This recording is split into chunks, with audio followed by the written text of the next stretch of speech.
오늘 바른 신학 세미나에 오신 것을 환영하고요. 이제 지금부터 오늘 두 번에 걸쳐서 오늘 바른 신학 세미나를 우리가 진행하도록 하겠습니다. 이번에 총 주제는 그 하박국서 3장 2절 그 진노 중에라도 공유를 잊지 마옵소서가 주제가 되겠습니다.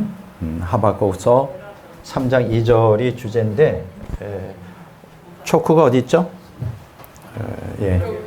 오케이. 예. 하박국서 3장 2절이 이제 주제가 되겠습니다. 그래서 이것을 주제로 해서 제가 오늘 큰 타이틀이 뭐냐 하면 이제 두 번에 걸쳐서 전반 후반으로 갈리잖아요. 종말에 관한 것입니다. 종말. 왜 제가 종말을 주제로 대했을까요? 그것은 저와 여러분들이 살고 있는 지금 이 시대가 종말의 끝이 되었기 때문이고 그것이 가속화되고 있기 때문입니다.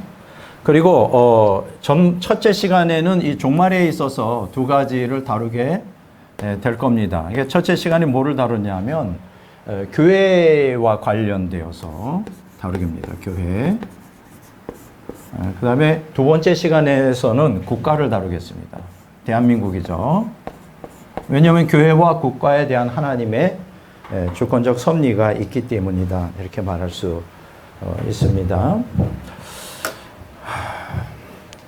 저는 그 신학자로 부름을 받았어요.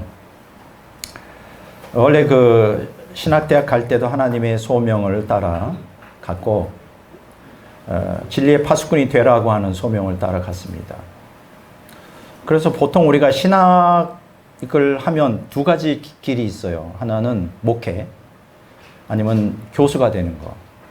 그리고 또 한 가지 예외 상황이 있는데 이제 교직 과목을 좀 이수하면 선생이 되는 거죠. 중고등학교 선생 될 수 있습니다. 그래서 제가 그 셋 중에 교사도 저한테는 적성이 많지만 교사보다는 교수가 되는 게 더 좋잖아요. 그래서 감리교 신학대학의 교수가 되겠다 이런 결정을 하고 마음에 각오를 했는데 형편이 그렇게 안 됐어요. 그러니까 우리 집안이 그렇게 잘 사는 집안이 아니었고 부모가 적극적으로 저를 서포팅하는 집안이 아니었기 때문에 그 대신 기도를 했습니다.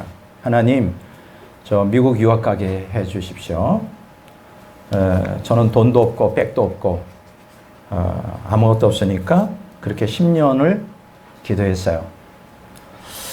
기도했는데 역사가 일어나더라고요.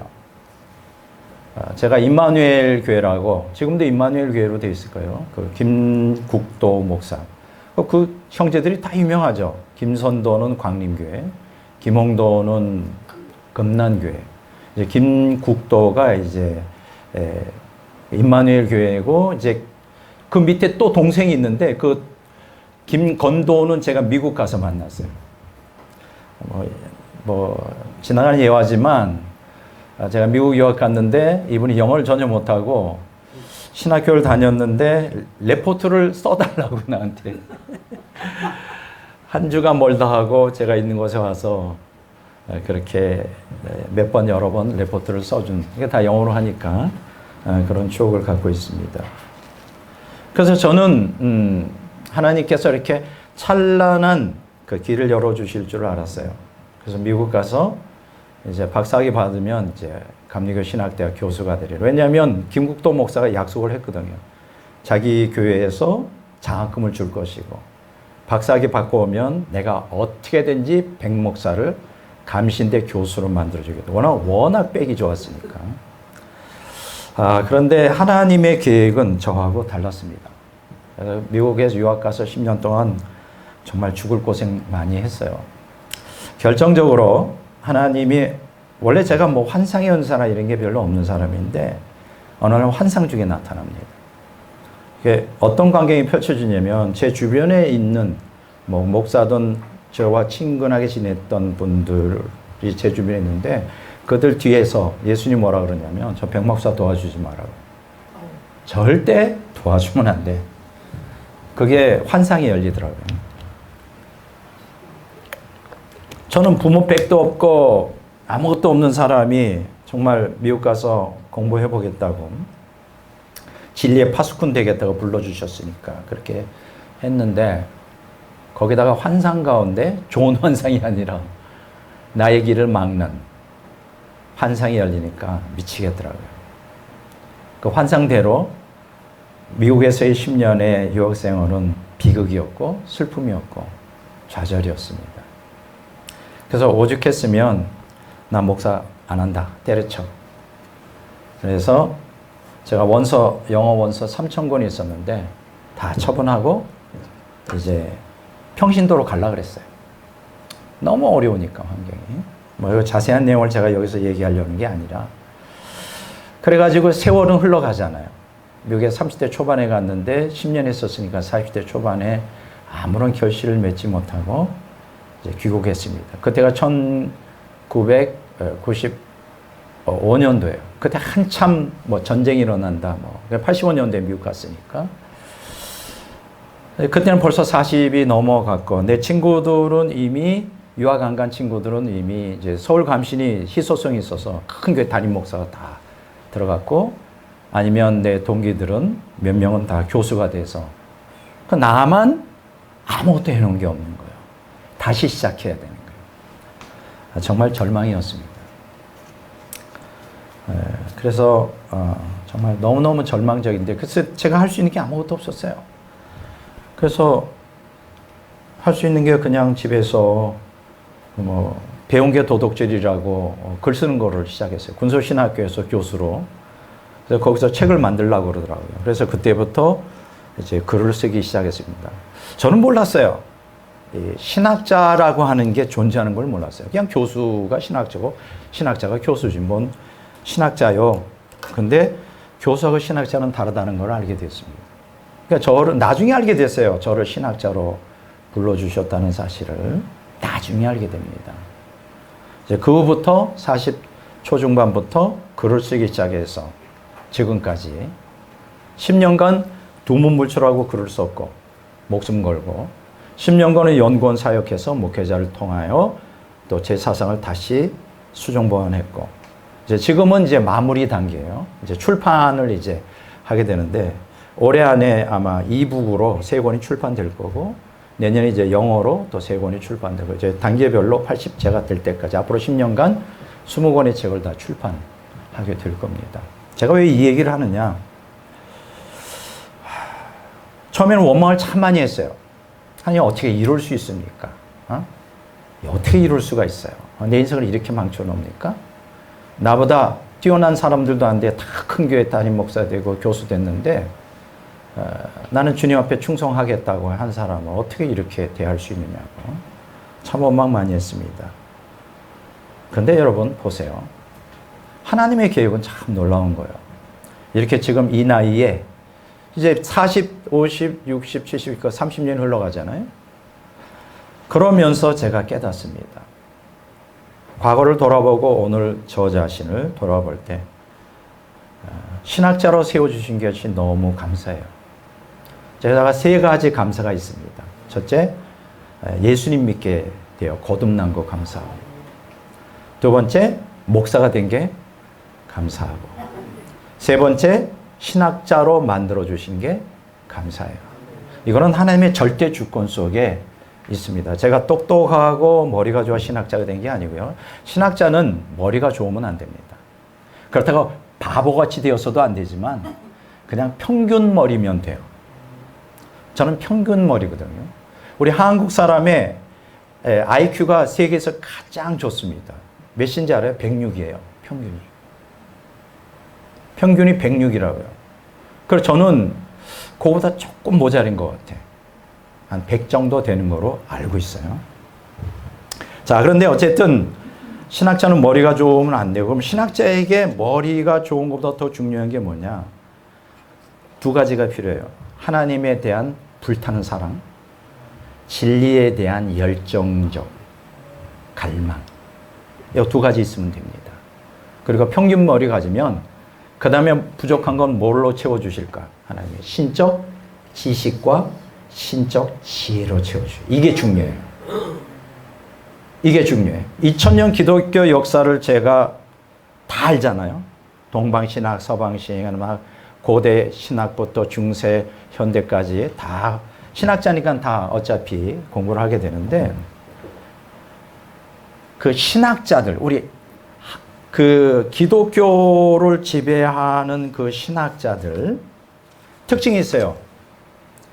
우리가 대표적으로 이제 예를 들면 신학자 하면 이제 대표적인 신학자들이 있죠. 보면 자, 이거 2000년 신학이라고 딱 하면 뭐 간단합니다. 이제 고대교회, 그다음에 중세교회가 있죠.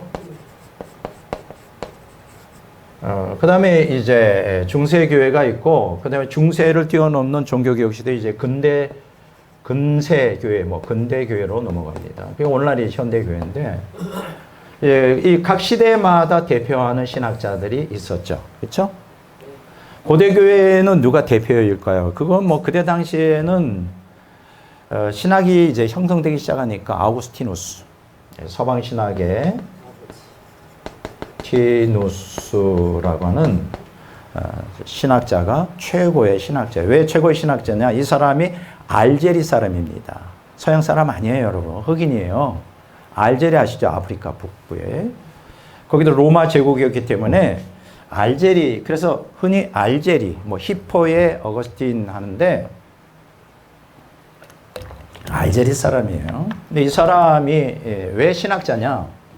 워낙 수많은 책들을 갖다가 저술했어요. 그래서 신학자가 된 거예요. 근데 이 사람이 우리가 연도를 보면 354년에서 430년까지 살았어요. 그러면 중세 시대의 대표적인 신학자가 누구냐? 토마스 아퀴나스예요. 아퀴나스. 이 사람은 이제 십자군 전쟁이라고 하는 것이 200년 동안 끝난 다음에 아라비아 사막, 그러니까는 사라산 제국의 붕을 일으켰던, 문예붕을 일으켰던 그러한 그 아라비아에 전파되었던, 그러니까는 플라톤 사상은 서방 쪽으로 전파됐고 아리스토텔레스 사상은 이제 동방 쪽으로 아라비아 쪽, 그러니까 아랍 사람들에게 전파돼서 문예부흥을 일으킵니다. 근데 십자군 전쟁이 끝나면서 이제 아라비아 반도에서 아랍 나라에서 추방을 되면서 어디로 갑니까? 그 유대인들을 중심으로 하는 유럽으로 넘어가면서 유럽의 문예부흥이 그로 인해 발달하고 종교교육이 일어나는 거예요. 이게 역사적인 폐기잖아요. 그래서 토마스 아퀴나스는 십자군 전쟁이 끝나는 1225년에서 이 사람도 그렇게 오래 살지를 못했습니다. 1274년까지 살았어요. 이렇게 이제 중세 신학의 거두가 토마스 아퀴나스예요. 그러면 근세로 시작되는 게 뭐냐? 이제 문예부흥이 지나면서 근대로 접어들잖아요. 중세 시대는 이제 봉건 시대잖아요. 봉건 시대. 이제 고대 시대는 이제 제국, 황제 뭐 이렇게 통치하는 봉건 영주. 근세부터는 이제 민족주의가 발흥하면서 이제 루터의 종교개혁이 하나의 그 발아침이 돼서 일어나잖아요. 이때 대표적인 게 누구예요? 루터, 칼빈이죠. 뭐 여러분들이 잘 아시는 대로 루터는 언제 사람이냐? 1483년에 태어나 이 사람도 그렇게 오래 살지는 못했습니다. 46년까지 살았던 사람이에요. 칼빈은 그보다 약 18년을 더 살았어요. 그러니까 칼빈은 루터보다 한 10년 후에 태어난, 서로 교류가 없었으니까 한 세대 후의 사람이다 이렇게 말해도 과언은 아닌데, 칼빈은 1509년에 태어나 1564년에 죽었어요. 이렇게 됩니다. 자, 이게 이제 우리가 2000년 신학을 이해하는 기본 틀인데, 제가 이제 연구를 해보니까, 그래서 제가 신학자가 아니었다면, 단순히 목사에서 끝났으면 이런 거 전혀 모르죠. 제가 신학 공부도 꽤 했지만 이런 거 안 가르쳐줘요, 신학교에서. 사실 지금 대한민국의 신학대학의 교육이 문제가 많습니다. 사실 신학의 기틀이 조직신학인데, 그리고 거기다가 구약은 히브리어로 되어 있고 신약은 헬라어로 되어 있어서 기본적으로 히브리어와 헬라어, 그리고 조직신학은 제대로 가르쳐야 되는데 그렇게 가르치는 신학대학이 한 군데도 없어요. 조직신학이 돼봐야 뭐 신론, 그것도 성경을 중심으로 하지 않은 뭐 슐라이마하, 뭐 임마누엘 칸트, 헤겔 뭐 이따위 쓰레기 같은 사상을 중심으로 좀 하고, 그러다가 뭐 교수 뭐 외국에 세미나 한번 간다면 또 휴강하죠. 그때 제가 있었을 때는 전두환 시절인데 또 데모한다고 또 휴강하지. 그러면 한 학기가 보통 14주 정도 되는데 한 10주 정도 하면 좋은 거예요. 그러니까 어리버리 하다가 그냥 다 지나가는 거예요. 그럼 뭘 배우겠습니까? 그러니까 참 안타까운 것이 목사들이 이제 목사 안수를 받고 나오면 아는 게 하나도 없는 거예요. 또 배운 신학이라고 하는 거는 엉터리들이 많고 왜곡되고, 그러다 보니까 이런 얘기가 나오는 거예요. 다시 원위치 성경 한 권을 가지고 산에 올라가 소나무 뿌리가 뽑힐 정도로 쥐야 불 주소서 해가지고 불 받고 은혜 받아가지고 성경을 그거 가지고 이제 다 목회하는 거지. 그러니까 어떤 결과가 오느냐? 그러니까 교회가 개판인 거예요. 신학이 제대로 정립도 안 됐고 목사들의 그 설교가 성경적이지 않은 거예요. 또 거기다가 주제에 신학대학에서 가르치는 것이 왜곡된 2000년 역사의 신학자, 주도하는 신학자들이 다 왜곡되어 있거든요. 제가 조금만, 왜 제가 이 서론 부분에 이 얘기를 하느냐. 지금 오늘 사실은 이 자리에 반드시 다 참석해야 되는 거예요. 제가 똑똑해서가 아니라 저를 이 마지막 때 신학자로 불러주신 이유가 있어요. 그래서 제가 오늘 선포하는 말씀도 너무 중요한 건데 오셔야 되는 분들이 자주 빠져. 물론 이해는 됩니다. 진짜 아픈 분이 어떻게 오겠어요? 뭐 이렇게 앰뷸런스에 실려서 와서 그것까지 바라진 않습니다. 뭐 세계 선교를 위해서 나가서 지금 외국인데 어떻게 오겠어요? 그거 바라지 않아요.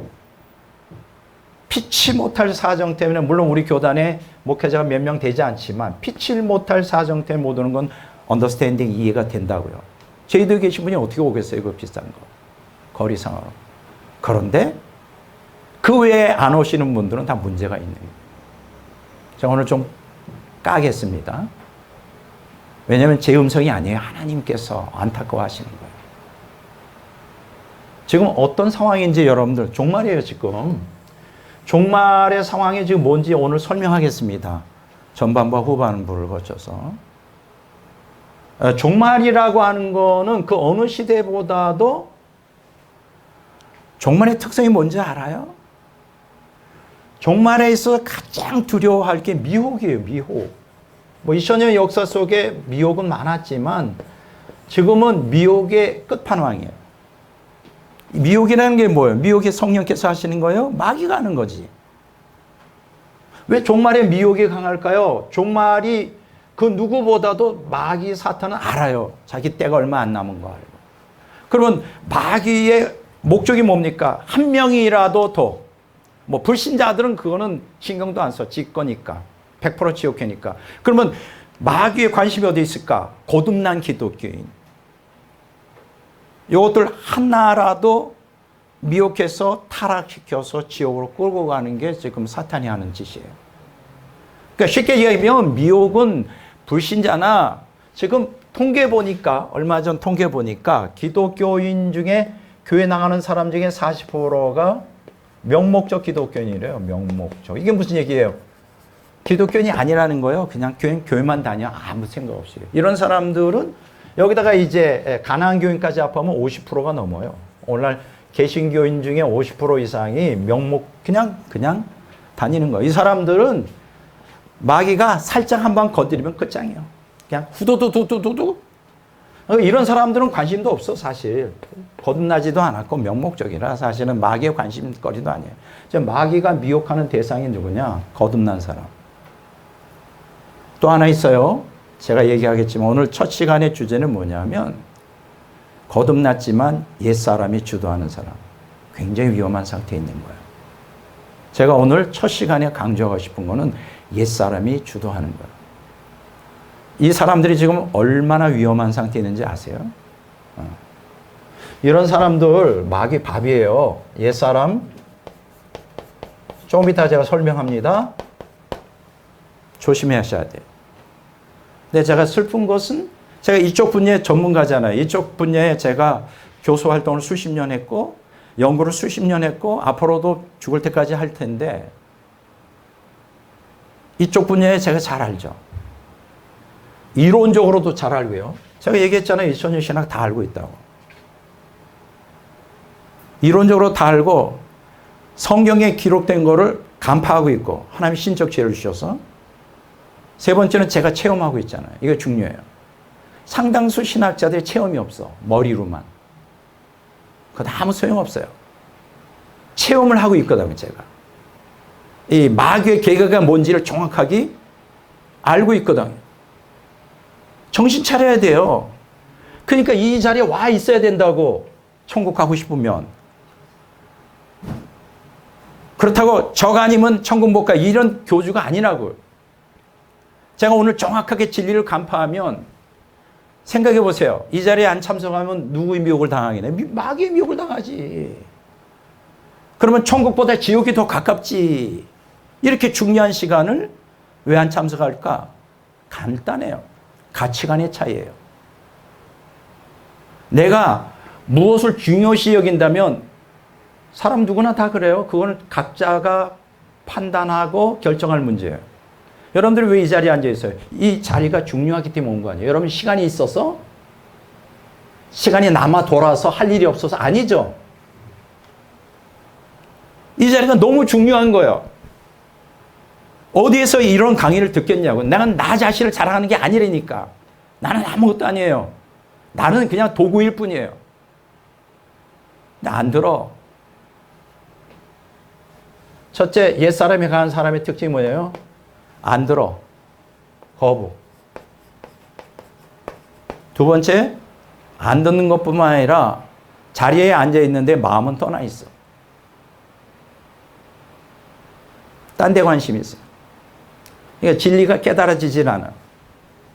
그러니까 무지한 거예요. 무지. 그러니까 어때? 옛사람이 강하다 보니까 행동으로 옮길 수가 없어요. 무능한 거예요. 무능. 능력이 없어요.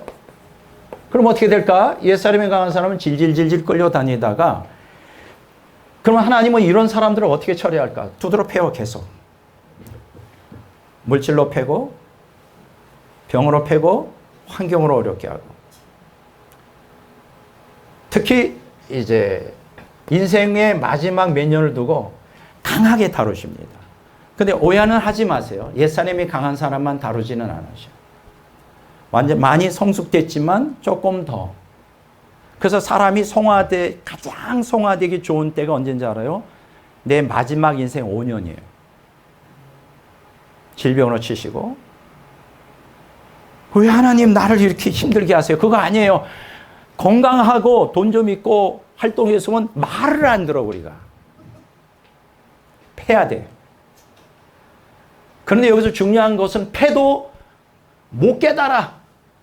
끝까지 거부하고 무지하고 무능해서 질질 그러다가 잘못하면 지옥 가는 거예요.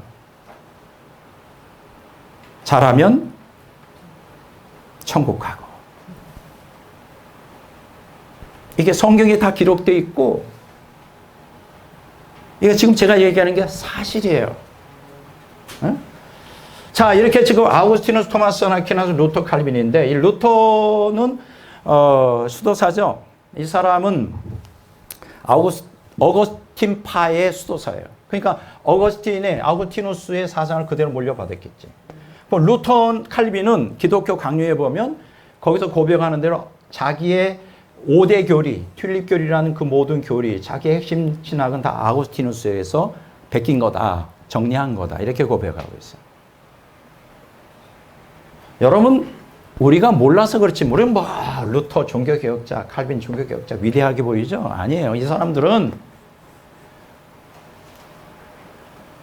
그때 당시에 스콜라 신학의 강사였어요. 교사였어요. 문예의 부흥, 인문주의. 인문주의가 뭐냐면 휴머니즘이에요. 이게 헬라 사상이에요. 뭐 인문주의 하니까, 휴머니즘 하니까 멋있어 보입니까? 그거를 다른 말로 하면 인본주의라고. 이 인본주의를 강의하던 사람이 누가? 루터와 칼빈이. 그거 해야 그때 폼이 났던 시대예요. 그런 거 정도 해야 이 사람 깨어있는 사람이네. 지식인이네. 루터 칼빈이 야망이 강한 사람이라는 거 모르죠. 자세한 내용은 여기서 얘기 안 합니다. 이게 오늘 주 핵심이 아니기 때문에. 제가 왜 오늘 이 강의를 들어야 되느냐. 미혹되면 안 되는, 이 미혹이 어디서 오느냐면 바로 잘못된 신학에서 와요. 그런데 루터 칼빈이 아구스티누스를 따라가는데, 아구스티누스가 제가 옛날에 지난번에 소개해드렸죠. 켄 윌슨이라고. 이 사람이 미국의 의사인데, 이 사람이 옥스퍼드 대학에서 어거스틴으로 박사학위를 받은 사람이에요. 제가 옛날에 책을 소개해드렸어요. 얼마나 대단한 책이냐면, 어거스틴 당시에, 아구스티누스는 라틴어밖에 몰랐어요. 그때가 이제 그게 자국어였으니까. 사실은 교부 신학을 공부하려면 헬라어를 알아야 되거든요. 근데 헬라어를 전혀 몰라. 그리고 더 비극은 히브리어와 헬라어를 몰라. 쉽게 얘기하면 우리는 한글 성경만 아는 거지. 여러분, 성경에 번역된 거는 그게 영어도 한국어는 오류가 참 많은 거예요. 무식한 사람들은 뭐냐? 한국어 성경이 이게 오류가 없다고 믿는 사람도 있어. 나는 깜짝 놀랐어. 오류가 없대. 내가 오늘 신학교에서 강의를 하는데 학생이 막 얼마나 열정적인 전도를 하는 분인데, 내가 우리 한글 개혁 성경에 오류가 많으니까 헬라어 히브리어, 구약 히브리어, 신약 헬라어를 그거 가지고 좀 참고 많이 해야 되고, 이분이 펄펄 뛰는 거예요. 그분 입장에서 이해가 안 되는 거예요. 백 목사가 이상한 거야. 아니 왜 성경을 부인하는 거냐고, 개혁 성경을. 그러니까 너무 무식하면 가만히 좀 있으면 반응 가는데, 아는 체 하면 이제 그러면 안 되는 거예요. 그런 사람들 많아, 신학생들 가운데. 시간이 없어서 그런 얘기면, 제가 수십 년 우리가 보통 이러나 그죠? 이 업계에서 놀았던 사람인데, 이 업계, 신학계, 교회계, 이 업계에서 놀던 사람인데, 얼마나 많은 사람들을 만나고 얼마나 많은 일들을 경험해 봤겠어요. 그렇잖아, 그렇지? 이쪽에 전문가 프로래니까 아마추어가 아니에요. 얼마나 별일 다 겪었겠어요. 켄 윌슨이 책을 썼는데, 이분은 헬라어, 히브리어 다 알고, 어거스틴이 특히 모든 작품을 다 읽은 사람이에요. 분석한 거예요. 충격이에요. 지금까지 어거스틴 연구자들은 다 단편적으로만 보고. 어거스틴이 384년에 회심한 후에 420년까지, 20년인가? 네, 20년까지, 412년까지. 죄송합니다. 제가 숫자에 좀 약해요. 정통에 속해 있었어요. 교부들의 사상을 받아들이고 했는데, 412년부터 430년까지. 갑자기 412년에 무슨 심경의 평화를 일어났는지 이단 사상을 받아들입니다. 그때 당시에 플라톤주의, 마니교, 그 다음에 영지주의, 스콜라 철학을 다 받아들여요. 그거를 믹스를 해서 얼마나 머리가 좋은지 그거를 신학에 접목해서 새로운 신학을 만들어냅니다. 누가? 어거스틴. 그러니까 어거스틴 뭐예요? 이단이지, 이단. 근데 놀라운 것은 이 이단 사상 누가 받아들여? 루터와 칼빈이 그대로 답습해요. 왜냐하면 어거스틴을 제대로 공부한 적이 있나? 자, 그럼 그렇다 쳐요. 토마스 아퀴나스는 누구냐? 아까 얘기했잖아요. 십자군 전쟁이 200년 동안 있으면서 이제 아리스토텔레스 사상이 이제 서로 유럽으로 들어오면서 문예부흥이 시작되잖아요. 그때 제일 먼저 쌈박한 학문을 아리스토텔레스 철학을 받아 그걸 신학에 접목시킨 사람이 누구냐? 토마스 아퀴나스예요. 근데 이 사람이 얼마나 머리가 좋은지 평생 동안 49살까지 살다가 죽었는데 400권을 저술합니다. 그게 가능해요?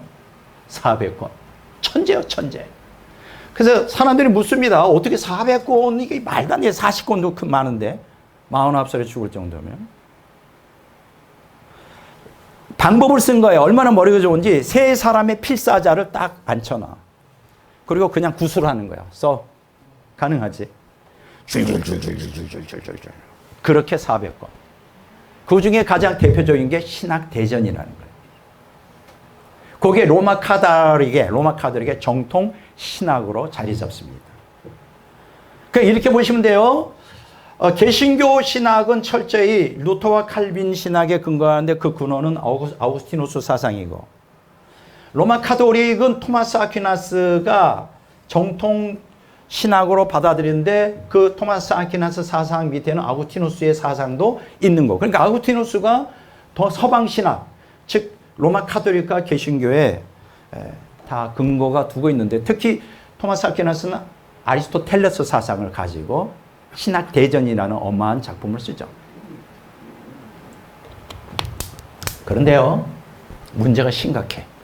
아까 얘기한 아구스티누스는 412년부터 죽을 때까지 이교주의 이단 사상을 가지고 이단 교리를 다 만들었어. 그것이 오늘 개신교를 망치는 주 범인이라고 내가 말씀드렸죠. 토마스 아퀴나스도 이외에는 아니에요. 여러분, 신학대전을 읽어보면요, 철학책이에요, 철학책. 아리스토텔레스가 주장하는 걸 다 베낀 거예요. 놀라운 거, 토마스 아퀴나스의 신학대전에는 성경 구조들이 하나도 안 들어가 있어요.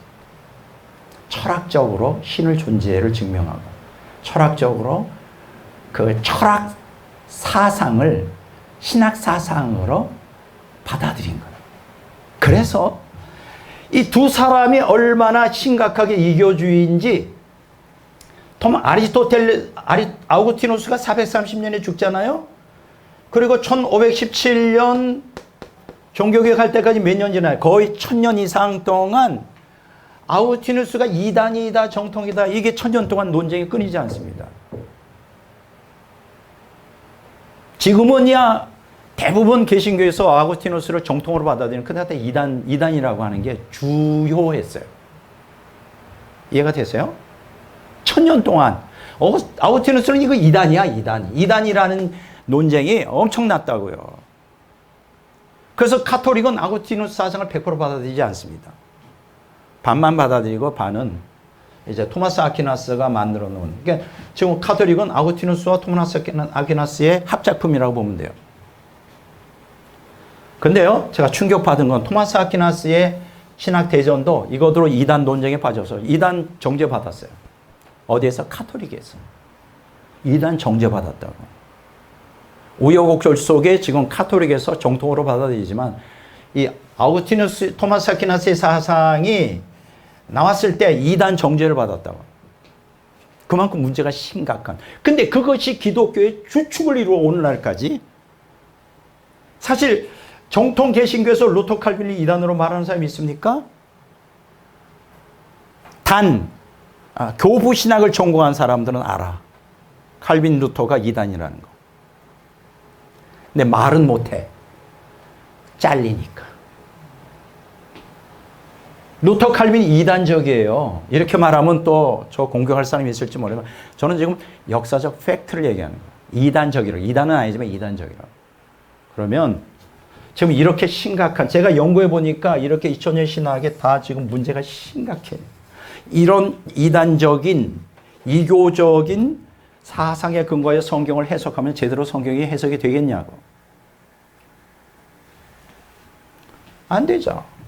그러다가 그런 상태에서 오늘날 우리가 무엇을 맞이하게 됐느냐? 종말을 맞이하게 된 거예요. 종말. 그러면 종말에 있어 미혹한다 그랬죠? 마귀가? 미혹. 자, 요거를 좀 지워야 됩니다. 누가 좀 도와줄 사람 없어요? 예.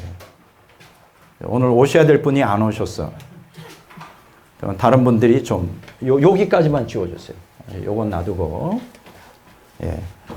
지금 이렇게 2000년 동안 잘못된 신학에 호도되고 미혹되고 그랬는데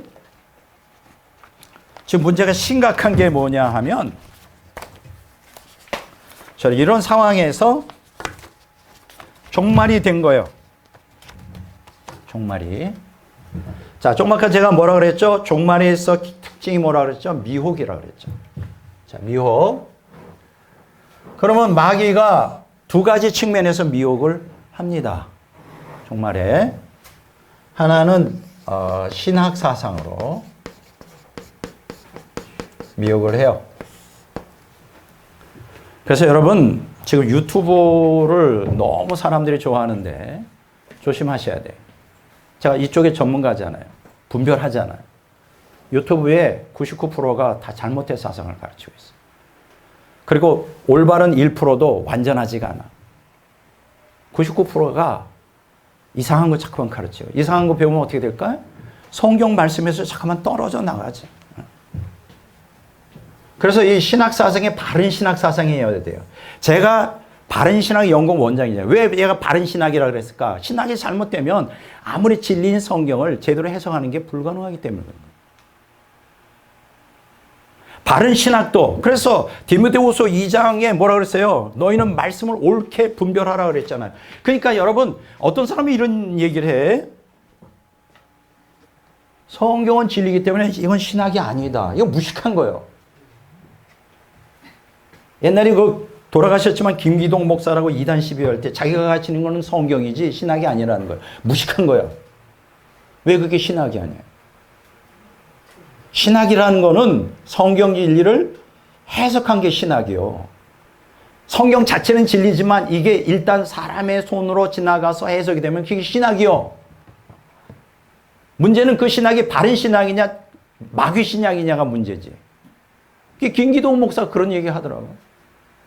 그게 무식한 거예요. 신학 필요 없대. 그러면 신학 필요 없으면 성경 그냥 읽고 끝내. 해석하지 말고. 해석하는 그 순간 신학인 거예요, 그게. 안 그래요?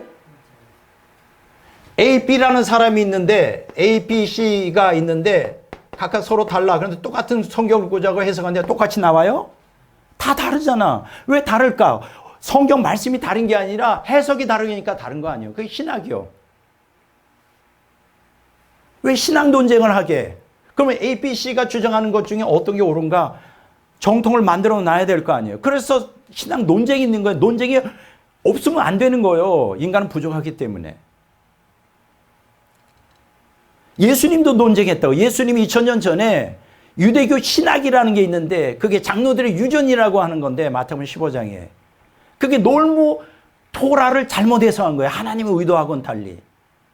왜곡된 거예요. 그래서 그것 때문에 너희들 이거 아니야 했는데 그걸 부정하니까 예수님이 어떻게 된 거예요? 이단으로 몰렸잖아요.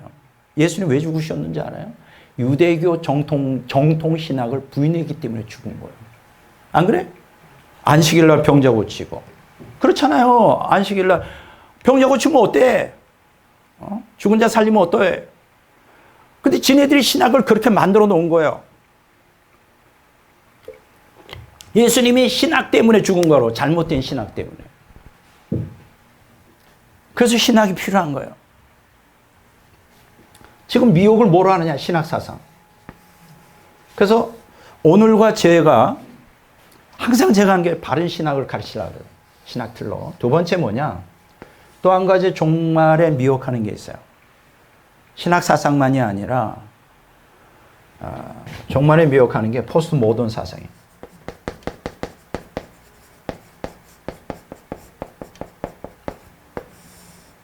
여러분 기억하셔야 될 거는 각 시대마다 그 시대를 주도하는 사상이 있습니다.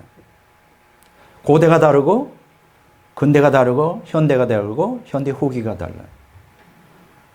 그래서 철학 사상을 이 구속사적으로 해석하는 이러한 능력이 필요한 거예요. 근데 굉장히 웃긴 게 뭔지 알아요? 철학을 전공한 사람들도 상당수가 포스트 모던 사상이 뭔지를 몰라요. 왜 모르냐면 이 사람들은 어떻게 생각하느냐면 포스트 모던 사상은 종합사상이라 그래. 다원주의 시대에 다원화된. 그래서 너도 옳고 나도 옳고. I'm okay, you are okay. We are all okay. 이걸 상대주의라고 그러고 상대방 예를 들어서 동성애가 나한테는 좋은 거야. 그러면 그건 악한 거 아니야. 이거예요. 이 포스트 모던 사상이에요. 그러니까 포스트 모던 사상의 핵심이 뭐냐면 인간의 본성에 기초를 두고 있는 사상이에요. 머니, 파워, 섹스.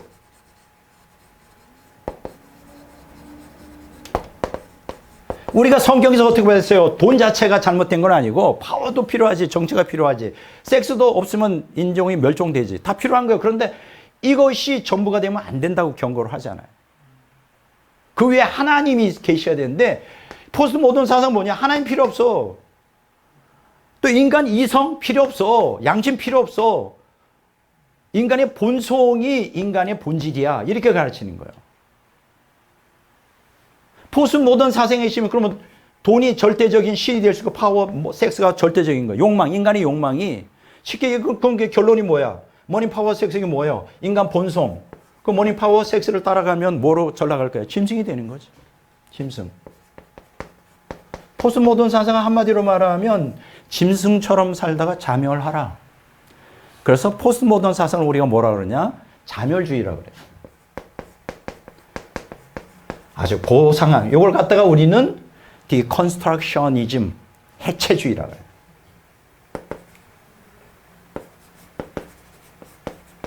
컨스트럭션 하면 세우는 거잖아요, 건물을. 그걸 다 부셔버려. 해체지. 그럼 사람들이 상식적으로 왜 해체할까? 건물을. 거기에 더 좋은 걸 세우게 해체하잖아요. 근데 포스트 모던 사상은 거기에 좋은 건물을 세우는 게 목적이 아니에요. 그냥 해체하는 게 목적이에요. 그것을 쉽게 얘기하면 자멸주의고, 그래서 이걸 뭐라고 표현해놨냐? 끝장주의라 그래요. 재밌죠? 끝장주의, 끝장 보자. 뭐로 끝장? 자멸로 끝장 보자. 그래서 영어로 라스테이즘이라 그래요.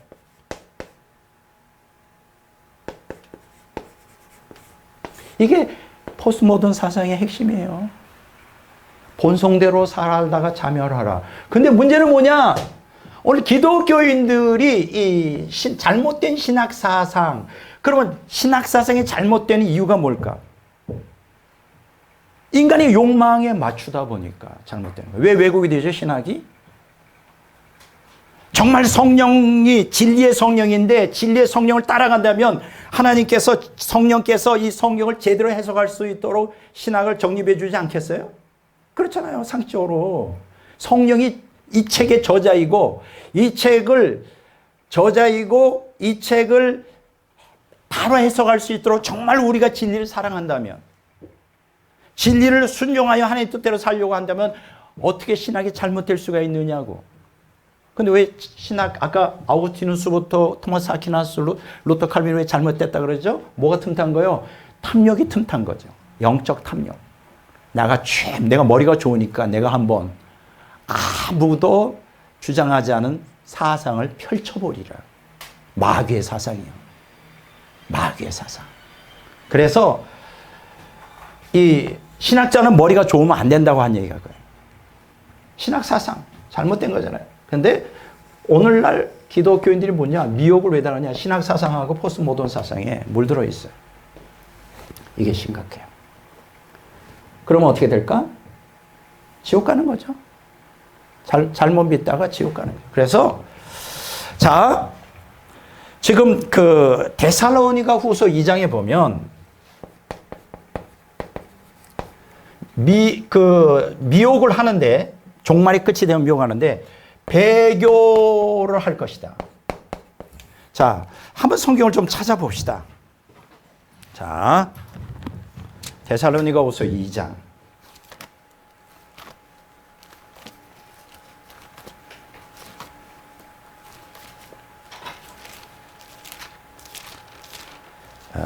어디를 읽으시냐면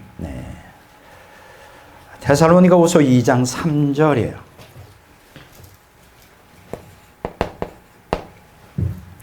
자, 다 같이 읽겠습니다. 준비되셨죠?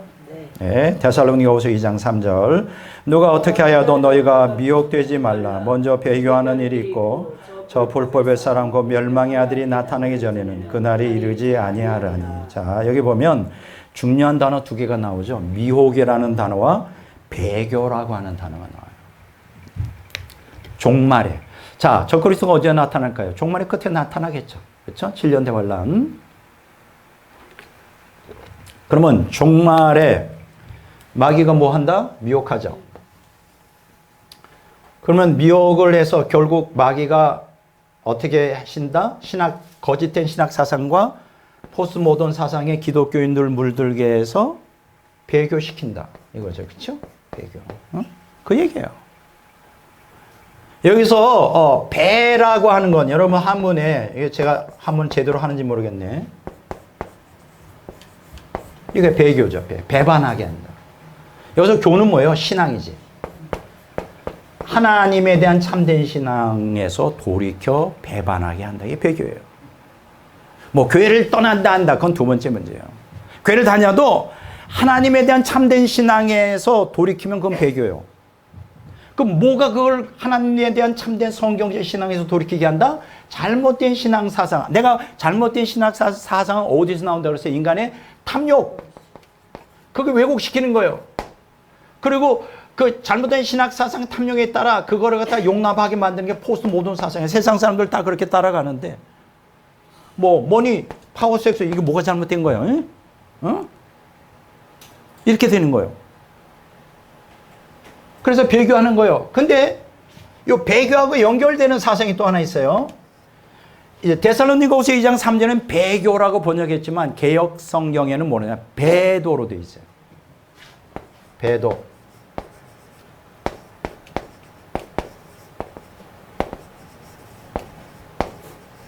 배도. 이거 배반한다. 그러니까 배교는 하나님에 대한 신앙을 잃어버리는 거고 배도는 하나님의 진리의 말씀에서 돌아서는 거잖아요. 말씀에서. 사실은 배도나 배교나 같은 동의어예요. 근데 저는 여기서 약간 좀 아파스토시라고 하는 영어로 번역된 배도나 배교나 같은 얘기인데 조금 달리하고 싶습니다. 배도는 하나님의 말씀 불순종하는 거예요. 받아들이지 않는 거예요. 말씀을 불순종하고 받아들이지 않고 거부하고 그것이 계속 지속되면 어떻게 될까요? 신앙을 잃어버려요. 결과적으로. 지옥 가는 거예요. 그래서 말씀 불순종이 무서운 거예요. 이해가 되세요? 오늘 신앙이 뭐가 잘못되느냐? 말씀 순종과 신앙은 다르대. 말씀 순종 안 해도 예수님 믿기만 하면 천국 간대. 말씀 순종은 그건 행위구원이래. 율법의 행위래. 행위구원이래. 그게 다 어디서 나온 건지 아네요? 어거스틴 루터 칼빈의 신학에서 다 나온 거예요. 세대주의까지. 성경은 어떻게 그걸 가르치냐고. 여러분, 신앙이 뭐예요? 하나님 믿는 신앙이라는 거는 뭐냐면 말씀 순종을 전제로 하고 있는 거예요. 순종. 안 그래요? 내가 잘못 얘기했어요. 친구 학생이 그렇게 가르치고 있는데 신학이 잘못되다 보니까 일단 그 엉터리. 그러니까 어떻게 돼? 대다수 기독교인들이 마음에 목사가 그렇게 하니까 안도하지. 우리 목사님이 그렇게 가르쳤어. 그것도 우리 목사님이 몇만 명 모이는 교회야. 잘못 가르칠 리가 없어. 분명 우리 목사님이 말씀 순종 안 해도 이 말씀 순종은 그건 상급에 관계되는 거고 이건 너무 말씀 순종하면 그건 율법의 행위 구원이고 순수하게 구원은 은혜와 믿음으로 구원받는 거야. 믿음으로 믿습니다. 구원받는 거야. 이렇게 배웠어. 다 그렇게 가르치잖아. 이거 사탄의 교리요. 사탄의 교리. 사탄의 교리라니까. 성경 그렇게 가르치잖아요. 성경 그렇게 가르친 적이 없어요. 신구약 성경이 그렇게 가르친 적이 없어요.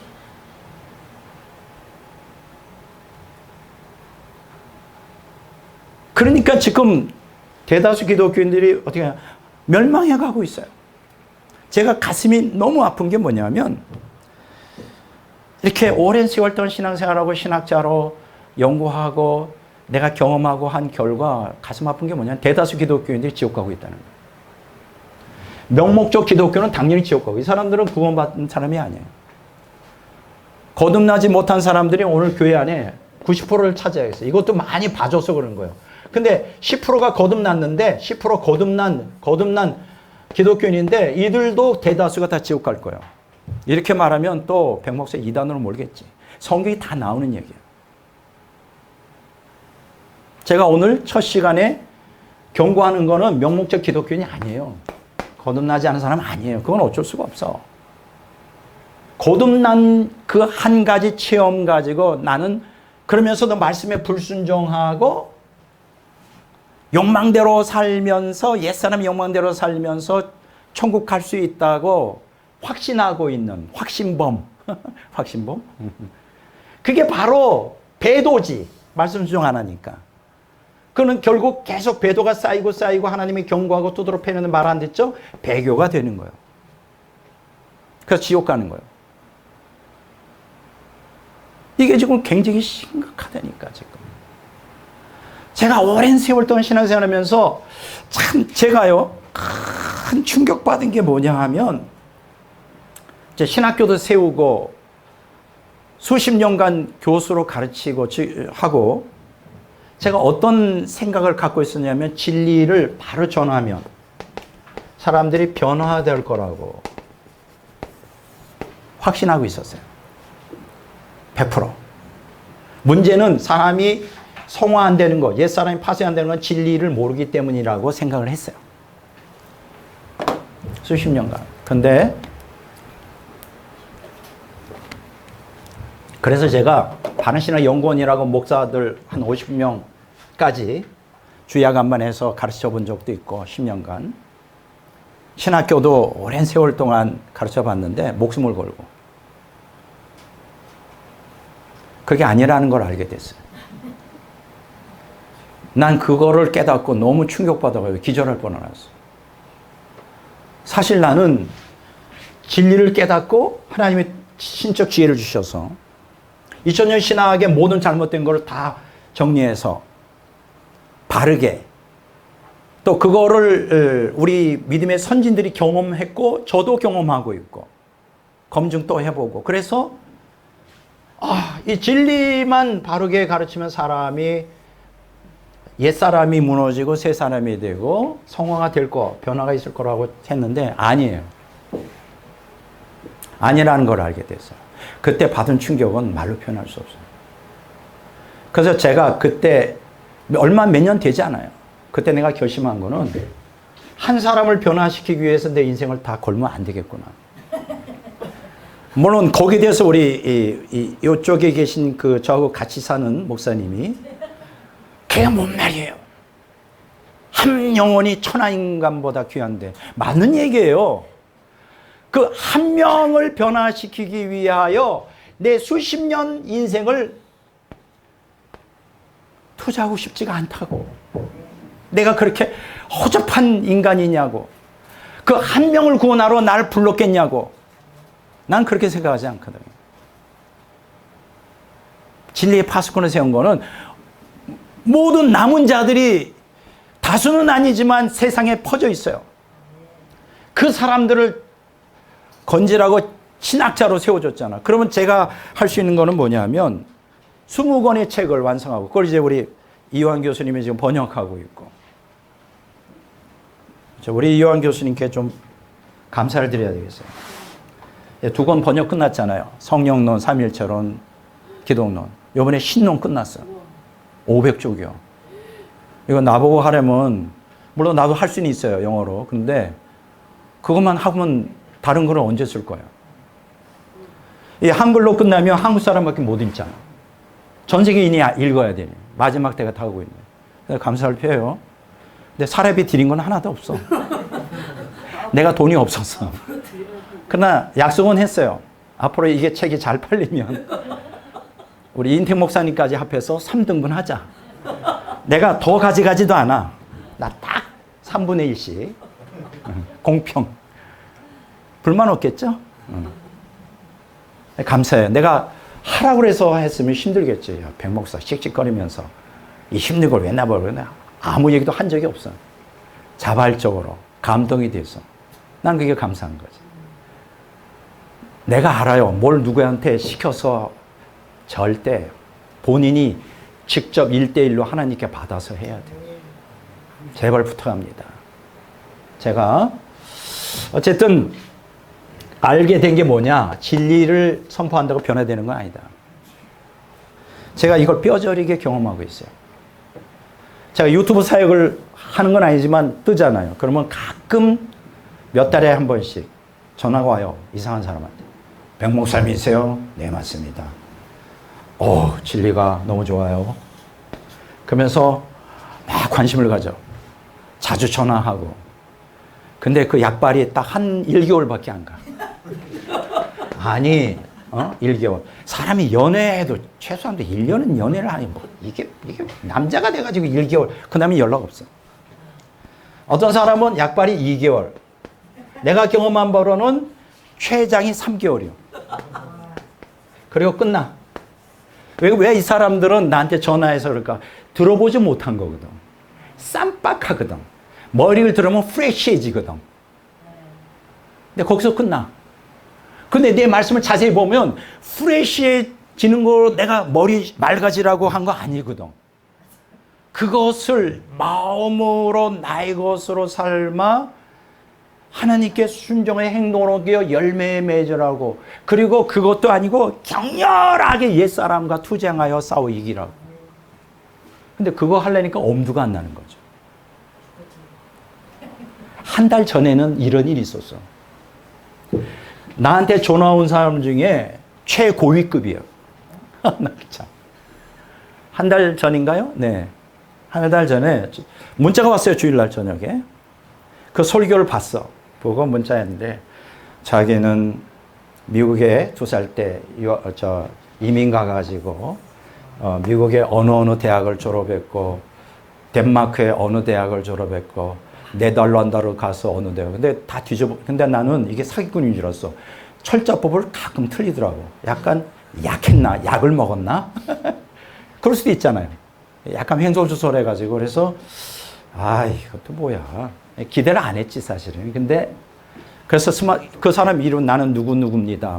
한번 만나 뵙기를 원합니다. 그랬어요. 그래서 인터넷을 뒤져봤죠. 오, 굉장히 높은 사람이에요. 쉽게 얘기하면 석학이에요. 석학.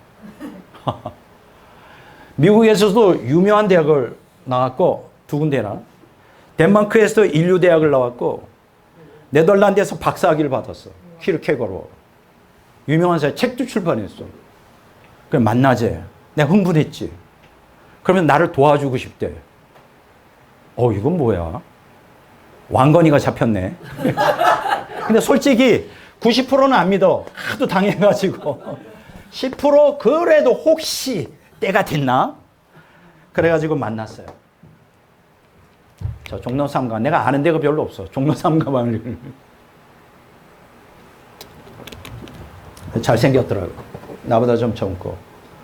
근데 이분이 왜 나를 만났는지 모르겠어요. 자기가 국회의원 되고 싶대, 한국에. 나하고 무슨 상관이야, 국회의원. 뭐, 바른신학연구원 같이 하자, 뭐, 협력해주겠다 모를까. 국회의원 나하고 무슨 상관이야. 근데 그랬어요. 국회의원이요? 천사가 들어와서 마귀가 되는 곳이에요, 우리 한국은요. 안 했으면 좋겠는데. 나온 지가 얼마 안 돼가지고. 그래서 이분이 그런 것 같아요. 여러 군데 이제 교수직을 알아봤겠죠. 다 리젝트 된 거야, 거부되고. 한 군데 딱, 한 1000명 모이는 교회에서 영어로 설교하고 영어로 학생들 대상으로. 그것 때문에 나와 있어요. 나온 지 2년밖에 안 된대. 그거로 끝이에요. 끝이야. 이분도 야망가가 저 진리에 대한 사모감이었구나. 지금 심각한 게 뭐냐 하면 지금 교회가 이 잘못된 신앙상 포스트 모던 사상에 물들어서 배도하고 있어요. 진리의 말씀을 불순종하고 있어요. 그 세상 사상에 물들어 있고 배교로 가고 있어요. 대부분. 내가 깨달은 건 뭐냐 하면 대다수 기독교인들이 진리의 지식을 조금 좋아하는 사람도 있지만 진리를 사랑하는 사람은 아직 극히 드물게 만난다. 그래서 기대를 다 버렸어. 어떤 면에서는 절망적이에요, 사실. 저렇게 진리를 사랑하지 않는 사람이 극히 드문데 몇 명이나 구원받을까? 성경에서는 여러 군데에서 경고하고 있어요. 베드로 전서 3장 2절에 3장에도 보면 노아의 시대에 구원받는 사람이 겨우 8명밖에 안 된다. 마태복음 7장에서 예수님이 좁은 문으로 들어가면서 거의 찾는 자가 거의 없다. 로마서 9장에도 보면 거기 바울 사도가 뭐라 그러냐면 언약 백성이 모래알같이 많지만 남은 자 극소수만 구원받는다. 언약 백성이 누구예요? 구약에는 유대교인이고 신약에는 기독교인이지. 저는 정확히 알고 있어요. 구원받는 사람이 거의 없어요. 왜 그럴까? 잘못된 신학 때문에. 한 번 구원은 영원한 구원? 거짓말이에요, 거짓말. 구원이 거듭날 때 완성이 돼요? 거짓말이에요. 그러면 왜 유대교인인 이스라엘 백성들은 왜 멸망했어요? 광야에서. 그들은 그냥 육체만 멸망하고 다 천국 갔나요? 우상숭배했잖아요. 그 우상숭배한 사람들 다 구원받았어요? 로마서 9장에 바울이 그랬잖아요. 하나님께 그랬잖아요. 엘리야에게. 다 배교하고 나만 남았다고. 그러니까 하나님 뭐라 그래요? 바울에게 무릎 꿇지 않은 7,000명을 남겨뒀다. 북이스라엘이에요. 북이스라엘의 인구가 그때 얼마였어요? 700만 명이었어요. 700만 명. 1,000명 중에 1명, 언약 백성 중에. 구원받은 거예요. 제 사명은 뭐냐? 그렇게 남은 자, 바알에게 무릎 꿇지 않고 진리를 위하여 목숨을 바칠 자, 그들에게 제가 선포하는 말씀이 어필이 될 겁니다. 얼마 전에 어떤 분을 신방했어요. 누구라고 말씀을 못 드리면 그분은 저를 만난 지가 6년 됐습니다. 처음에는 그분이 교회를 선택할 때까지 17번인가 19개월 교회를 다녔대요. 근데 다 가면 목사들이 돈 얘기밖에 안 하더래요. 여기도 아니구나, 여기도 아니구나, 여기도 아니구나. 그런데 어떻게 돼서 저하고 만나서 신앙생활 같이 했는데 그 다음부터는 그 부인이 고백이에요. 난 처음 들었어. 그거부터는 불평이 없더래요. 그분은 이제 근데 그때 당시에 6년 전에 전 만날 때 여전히 죄악이 엄청 지배하고 있었어요. 예사야. 엄청 죄악이 지배하고 있어서 너무너무 힘들다는 고백을 저한테 많이 했어요. 그러면서 그동안에 많은 우여곡절, 아까 내가 얘기했죠. 하나님이 성공화시키기 위해서 고난을 주신다고. 그러면서 진리를 따라 영적 투쟁하면서 빛으로 조금씩 나오기 시작했어요. 지금은 많이 영적으로 성숙했어요. 영적으로 많이 성숙했습니다. 제가 그분의 부인의 간증을 듣고 너무 기뻤어요. 왜냐하면 그런 사람을 별로 본 적이 없어서. 본 적이 없어요. 아까 내가 뭐라고 했어? 약발이. 보통 평균 1개월. 조금 길면 2개월. 맥시멈 3개월이면 끝나. 연락 안 해. 이런 상황 가운데서 진짜로 변화되는, 성화되는. 그러니 내가 길길이 뛰는 거야. 야, 이런 사람도 있어. 오, 똑같이. 천국에 목사가 오니까 버선발로 뛰쳐나가지, 예수님이. 그 평신도가 천국 갔는데, 아니, 왜 나 차별하냐고. 목사하고 평신도하고 하나님, 예수님 차별해요? 그랬더니, 아니다, 얘야. 목사가 천국 오는 사람이 거의 없었는데, 겨우 한 명이 왔어. 버선발로 쫓아가는 거야. 다 아는 얘기죠? 진짜 나 버선발로 쫓아가더라고. 아니, 이런 일도 있어? 희귀한 일이네. 이렇게 진리로 변화되는, 그래서 내가 못 깨달은 줄 알아요? 내 사역이 망하지는 않았구나. 나 절망했었어요. 내가 아무도 듣는 사람이 없는데 못하러 내가 이 짓을 해야 돼요. 내 목숨까지 바쳐서 진리의 말씀을, 내 마누라하고는 한 번도 놀러 가지도 못하고, 이 무더위에, 이 추위에, 진리라고 아무것도 안 하고 오직 이 한 길로만 수십 년을 왔는데, 아니, 아무도 이 진리로 성화가 안 되고 변화 안 되고 못하는 내가 이걸 해야 되냐고. 한때는 절망감이 오더라고요. 근데 그 간증을 듣고 희망을 가져서 한 명이라도 있구나. 할렐루야. 이런 한 명 한 명들이 남은 자, 바르게 무릎 꿇지 않은 7천 명이 전 세계에 있겠죠. 그거 모아놓으면 엄청날 거예요. 그들이 구속사의 주체가 되고 그들을 중심으로 구속사는 진행되는 거예요. 내가 너무 그 간증을 듣고 감격했어. 변화되었다는 거. 성화되었다는 거. 내가 가르친 대로 이분은 한 거예요. 안 되지만 발버둥 친 거예요. 죄와 싸워서. 지금 제가 피를 토하며 가르치지만 죄송합니다. 요걸 좀 지워주세요. 예. 요 앞까지 여기 요 밑에 라인 여기 피를 토하며 가르쳐주지만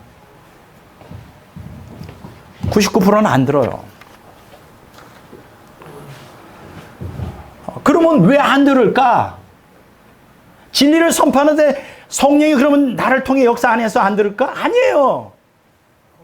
저는요 이렇게 강의하고 있으면 몸은 지칠지 모르지만 성령이 더 충만해져. 더 충만해져요. 막 행복해지고. 근데 왜 안 들어? 간단해요. 진리를 싫어하기 때문에 그래요. 그 왜 싫어할까? 옛사람이 주도하고 있으니까. 지금부터 중요한 얘기 할게요. 잘 들으세요. 옛사람이 주도하고 있는 사람들은, 회개할 마음이 없는 사람들은, 경고의 말씀을 무시하는 사람들은 제가 아무리 그렇게 살면 잘못하면 지옥 갑니다. 잘해야 본전이에요. 천국 겨우 부끄럽게 갑니다. 그러니까 빨리 옛사람에서 새사람의 변혁을 위해서 투쟁을 하세요.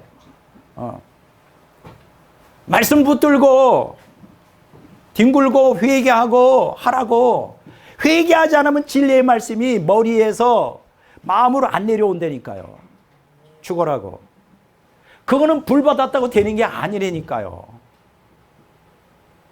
은혜 받았다고 되는 게 아니에요. 오늘 한국교회 잘못 가르친 게 뭐냐면 사람이 변화되려면 은혜 받아라, 불 받아라 이렇게 하잖아요. 그 은혜와 불의 약발이 3개월 못 가요. 내가 하나님의 은혜나 불을 갖다가 부인하는 사람이 아니라니까요. 은혜 받아봐요. 얼마나 좋은지 몰라요. 저도 받아봐요. 저도 불도 받아봐요. 비교가 안 돼요. 그런데 그것만 가지고 안 된다니까. 불과 그것만 가지고 안 되고 뭘 해야 되느냐. 말씀을 붙들고 투쟁해야 돼요. 투쟁. 근데 그거를 하려면 엄청 힘들어. 힘드니까 안 하는 거예요. 제가 옛사람이 강한 사람들이 교단의 높은 자리에 있으면 그 교단에 있는 사람들이 너무 괴로워요. 옛사람이 주도하는 사람이 교회 목사 담임이 되면 그 교인들이 고롭습니다.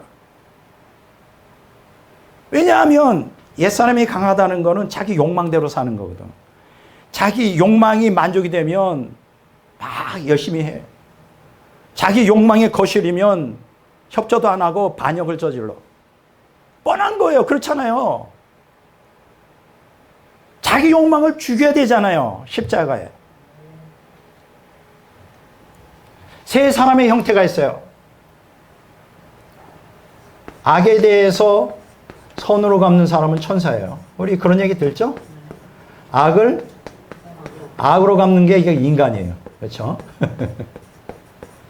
선을 악으로 갚는 건 뭐다? 마귀죠. 들어보셨죠? 이거 틀린 말 아니에요.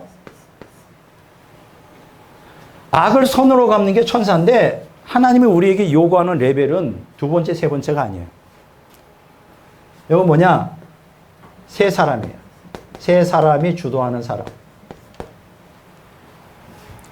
제 자랑 아니에요. 저도 오랜 세월 동안, 수십 년 동안 옛사람이 세 사람보다 주도하고 있었어요. 물론 제 성격이 겉으로 드러내는 성격이 아니라 좀 모욕을 당해도 참는 성격이기 때문에 겉으로는 드러나지 않지만 막 뒤집어졌어요. 그런데 하나님께서 저를 십몇 년 전에 죽음의 과정을 통과하게 하시면서 제가 죄와 목숨 걸고 투쟁하게 했어요. 왜냐면 성경을 창세기부터 그때 다 쓰러져 가지고 그 요양 갔어요. 저기 어디지? 수안보에. 거기 제가 잘 아는 목사님이 암을 때문에 위를 반 잘라내고 거기다 여자 목사 나이 많으신 여자분이 그 잘 아니까 그 교회에서 제가 설교했으니까 그럼 와라. 공짜도 안 해주더라고. 한 달에 10만 원 내고 그래. 아무도 없어. 얼마나 무섭든지 그 깊은 산 속에. 그래가지고 6개월 동안 거기는 눈 오면 못 나가요. 그렇게 깊은 곳이에요. 그래서 아침에 일어나면 거기 걸어가면 5분에 깊은 산 속이에요. 뭐 하겠어? 하나님 회개하는 거지. 죽음의 문턱까지 갔으니까 회개하고 또 이제 햇빛이 어둑어둑 5시 정도 되면 지기 시작하면 내려와서 저녁 일찍 먹고 그때부터 성경 읽는 거예요. 그때 읽은 게 바로 이 성경이에요. 보세요. 다시 읽었어요. 이 성경을 다 쳐놨죠. 끝까지. 아주 세세하게 읽었어요. 이게 그 성경이에요. 십몇 년 전에. 십몇 년 전에. 근데 제가 읽으면서 깨달은 게 있어요. 뭘 깨달았냐? 구약 성경과 신약 성경 읽으면서 너가 거듭났어도 죄 가운데 살면 너 지옥 갈 수 있어. 무섭더라고. 두려웠어요. 내가 목사가 되고 별로 뭐 성공한 것도 없지만 지옥은 가면 안 되잖아. 성경에 그렇게 기록 지은 거야. 막 그게 공포로 사라져. 너 죄 완전히 끊어내지 않으면 너 지옥 갈 수 있어. 회개해. 성경에 말씀하시는데 지옥은 안 되죠. 그때부터 6개월간 투정했어요. 6개월간. 나 절대 지옥 안 가요. 천국 갈래요. 그런데 보세요. 6개월간 투정하니까 어느 날 썸데이 어느 날 그 머리에 있던 말씀이 하나님의 은혜죠. 능력이죠. 이 마음으로 내려오더라고. 그러니까 여러분 변화되는 거는 하나님의 은혜와 성령의 능력과 내 결단이 있어야 돼요. 나는 아무것도 못해요. 하나님이 불 주시면 건축원금 내겠습니다. 거짓말하지 말라 그래. 사탄이 나를 장악하고 있어요. 하나님 나를 불로 완전히 찢어주셨고 거짓말하지 말라 그래. 성령도 사탄도 인간의 의지를 어거하지 못해요. 아십니까?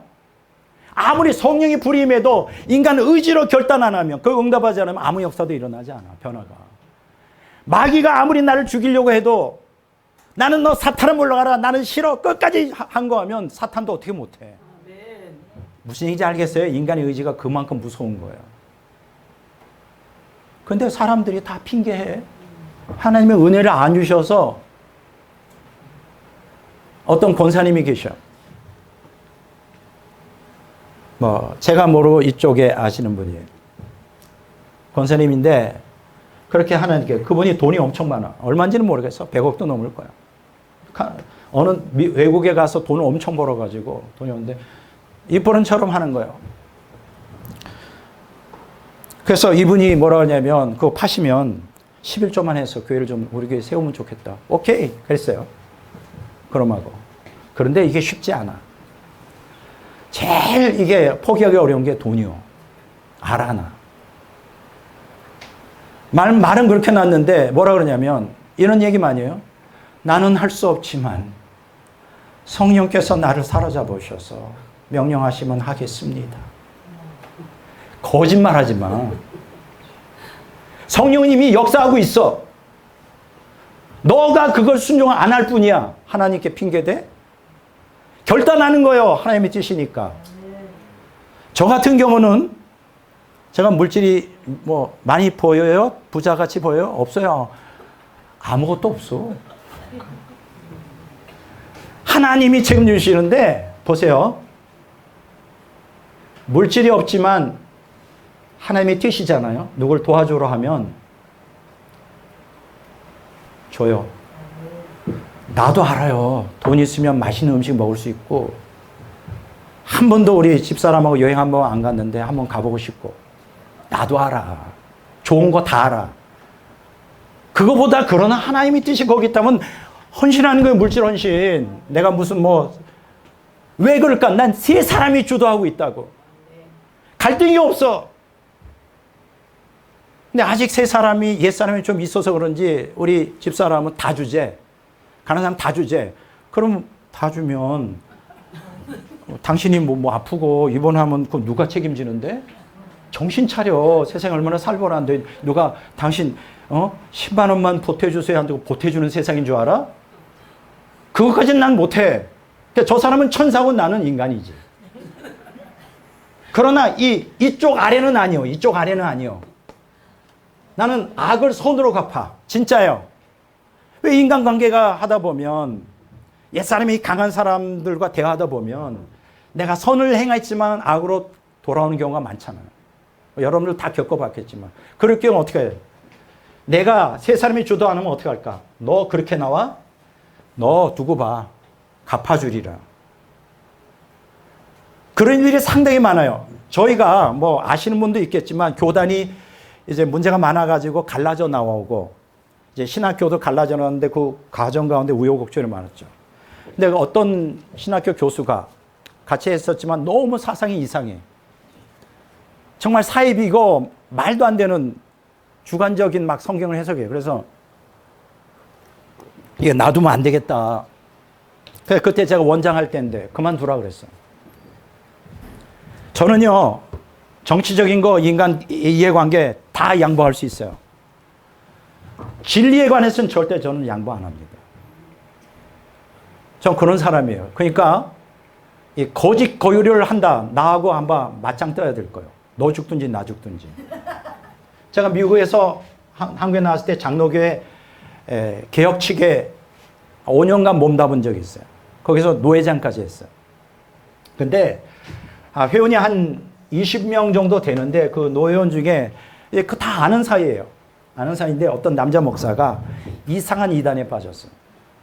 무슨 이단이냐면 구약의 여호와가 사탄이라는 거예요. 그런 이단이 있어요. 근데 거기에 빠졌어. 근데 자기만 그걸 믿고 입담으로도 내가 봐줄 텐데 그걸 자꾸만 그 노회원들의 그 목사들에게 전파해가지고 끌고 가려고 그래요. 그게 내 귀에 들렸어. 그런데 다른 목사들은, 그분과 친한 목사들은 그걸 알면서도 가만히 있어. 인간관계 때문에. 나도 그 사람하고 좋은 관계를 갖고 있어서. 근데 이건 이단이잖아. 아니 여호와가 이 사탄이야? 그게 말이 되나? 근데 놀라운 것은 그 이단을 따라가는 목사들이 상당히 많아요. 그래가지고 거기서 전쟁을 선포합니다. 일단은 경고를 했어요. 더 이상 그런 걸 전파하지 마라. 근데 끝까지 하더라고. 그러면 마지막으로 내가 했어요. 너 죽든지 나 죽든지, 너가 나가든지 내가 나가든지 하겠다. 그래서 제가 여론을 조사해서 쫓아냈어요. 노회장의 권한으로 쫓아냈다고. 나가. 저 그런 사람이에요. 진리는 절대 양보 안 합니다. 그러나 다른 건 다 양보해요. 이해관계 없어요. 나 하나님 중심이에요. 날 경험해 봤잖아요. 우리 존경하는 우리 감독님 계시지만 저 직전 감독이잖아요. 우리 교단을 세우는데 기초석을 딛잖아요. 그렇지만 감독님한테 여러분 오픈이에요. 단 한 번도 거역한 적 없어요. 감독님 이래야 되지 않겠어요? 그런 적 없어. 감독님과 총무님이 명령하면 난 그대로 순종했어요. 여러분 다 아실걸? 질서를, 옛사람이 승한 사람은 질서 없어. 내 욕망대로 해. 그러나 새 사람이 승한 사람은 질서가 왜 중요한지 아는 사람이에요. 왜냐하면 하나님이 세웠기 때문에. 저는 앞으로도 마찬가지예요. 누가 감독되든 내가 좋아하는 사람이 나쁘면 무조건 순종이요. 단 그 사람이 거짓을, 진리가 아닌 거짓, 그때는 주권, 너 죽고 나 죽자요. 그거 아니면 다 오케이. 내가 좀 손해보면 어때? 저는 제가 선을 베풀었는데 악을 행하는 사람, 근데 그분이 어려움 당하면 악을 안 합니다. 너 나한테 악을 행할 수 있어? 너가 어려움 당해? 나 악을 악으로 갚지 않아요. 그냥 선을 행해. 그게 하나님의 뜻이니까. 그 사람 보고 하는 게 아니라 주님의 사랑으로 하는 거. 하라고 그랬으니까. 그게 내 옛사람이 아니라 새사람이 주도하고 있어요. 여러분도 그렇게 하시라고. 자꾸만 우리 교단이든 교회든 뭐든 세 사람이 주도해서 해야지 옛사람 하면 어떻게 될까? 옛사람이 강한 사람은 어떻게 할까? 자기가 기분 좋으면 여기 와서 잘하고 기분 나빠? 안 와. 탈퇴할 수도 있고. 그 옛사람이 강한 거예요. 나이 50, 60, 70, 80이 문제가 아니에요. 어린애. 어린애들 특징이 뭐죠? 버릇 나쁜 어린애들은 마트에 엄마 가잖아. 알아. 어떻게 땡깡을 쓰면 뽑아낼 수 있다는 걸 알아. 장난감 내가 갖고 있는데 엄마 저거 남자애가 자동차 장난감. 야, 안 돼. 너 사준 지 일주일밖에 안 됐잖아. 무슨 장난감이야. 그럼 이제 가요. 거기서 어떻게 할까? 애가 누워. 사람을 누워서 소리지 이거 못 막아. 언제까지? 엄마가 그거 사줄 때까지. 그게 성숙되지 못하고 옛사람이 강한 사람의 특징이에요. 돌아보세요. 내가 그렇게 하고 있는가? 아직도 자기 욕망을 따라 자기 사적인 감정에 따라 말하고 행동한다면 그거는 여전히 멀은 거예요. 새 사람으로 바뀌어야 돼요. 난 그렇게 하지 않아. 감히 내가 이 얘기를 합니다. 교만에서 하는 거 아니에요. 바울이 이런 얘기 했어요. 내가 그리스도를 본받은 것처럼 너희는 나를 본받으라. 죄송한 얘기지만 저 정도만 본받아도 문제 없습니다. 저도 한참 멀었지만 깽판 치지 않아요. 저 순종합니다. 그게 새 사람과 옛 사람이 차이가 나는 거예요. 어떤 사람들이 문제가 되느냐면 이런 사람, 선을 악으로 갚는 사람, 마귀. 이거는 거의 지옥행이에요. 좀 아까 내가 얘기하다 만 게 있어요. 교단이 갈라지고 이제 시간이 거의 다 됐죠. 5분만 더 하고 끝내겠습니다. 시간이 다 됐는데 교단이 갈라지고 이제 신학교도 여러분 다 아시잖아요. 얼마나 힘들었는지. 제가 원장하고 있을 때인데. 근데 그분이 사상이 너무 안 돼가지고 인간적으로는 봐주고 싶지만 그냥 놔두다가 이게 무슨 사이비 집단도 아니고 그래서 그만두라 그랬어요. 같이 갈 수 없다. 그분도 그때 당시에 주도적인 역할을 하던 사람이에요. 그랬더니 이 사람이 앙심을 품은 거예요, 나한테. 난 몰랐어. 어떻게 했을까? 신학교에 학생들이 몇 명 안 되네. 다 빼갔어. 그때는 몰랐어요. 그건 어떻게 알았냐? 그 빼가가지고 영향 받아서 갔다가 그분이 돌아가셨잖아요, 몇 년 전에. 실토를 하더라고. 그때 그런 일이 있었노라고. 나 몰랐죠. 그 사람은 분명히 예수님 만난 사람이었어. 신앙 고백에 사업이 망해서 기도원에서 불 받아가지고 하나님을 직접 깊이 체험한 사람인데 뭐가 문제일까요? 옛사람이 너무 강한 성화가 전혀 안 된 거야. 그러니까 안간품을 한 거예요, 나한테. 만약 나였으면 그렇게 했을까? 안 해요. 복을 빌어주지. 보복한 거예요, 나한테. 몇 년 전에 죽었어요. 죽었다고 뭐 천벌 받아 죽었다고 그런 얘기 아니에요. 그런 얘기 하지 마요. 그러면 안 된다니까. 성경 뭐라고 가르치냐고. 악을 어떻게 해라고? 선으로 갚으라 그랬잖아요. 선으로. 왜 그 말을 안 들어? 하라는 대로 하라고요. 하라는 대로. 막 안 갚아하고 싶으면 죽여. 십자가에서. 자, 5분 남았어요. 내가 여기 얘기만 하고 끝냈겠어요. 그게 안 되니까 오늘날 교회가 개판인 거예요. 옛사람이 강한 사람. 여러분, 성령 충만이 두 가지가 있어요. 은사로서의 성령 충만이 있고 두 번째로는 생명으로서의 성령 충만이 있어요. 성경에 다 나오는 얘기예요. 은사로서의 성령 충만을 우리가 뭐라 그러냐, 플레스테이스라 그래요. 헬라어가 달라요. 충만, 성령 충만한데 플레스테이스.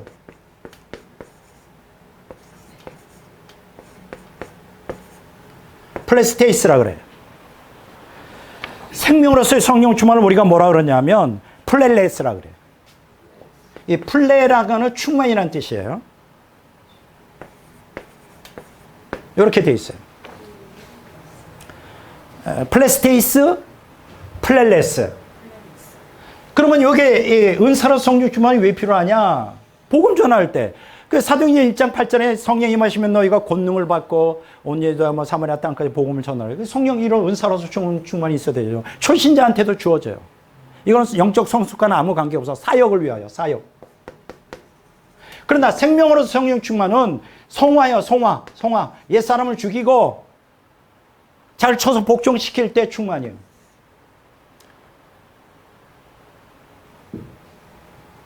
두 가지가 이렇게 차이가 나요. 세 사람의 성품에서 나오는 거예요. 자, 그런데 중요한 얘기 지금 할게요. 3분 남았는데. 여러분, 얼마 전의 일이에요. 참 너무 가슴 아픈 일이에요. 이거 남의 치부를 드러낸다는 건 참 너무 그런 거예요. 뭐 그런 의도가 아닙니다. 혹시 데이비드 차라고 들어보셨어요? 너무나 큰 사건이었기 때문에 이 사람이 쓴 대표적인 게 있죠. 마지막 신호, 종말의 성도, 이런 베스트셀러예요. 근데 이 사람이 큰 일을 저질렀지. 한번 강의를 하면 20만이 막 유튜브로 듣고 정말 돈이 억수로 매달 막 몇 억씩 들어오는 사람이에요. 큰 사역을 한 거예요. 데이비드 차. 이 사람이 얼마나 그 글재주가 좋은지, 그것도 은사죠. 대학도 안 나왔는데 기가 막힌 거예요. 근데 다 사람들이 속여. 자기가 미국에서 대학 나온 것처럼, 서울대 나온 것처럼. 거짓말로. 근데 사역이 커졌어요. 그런데 문제가 생겼어.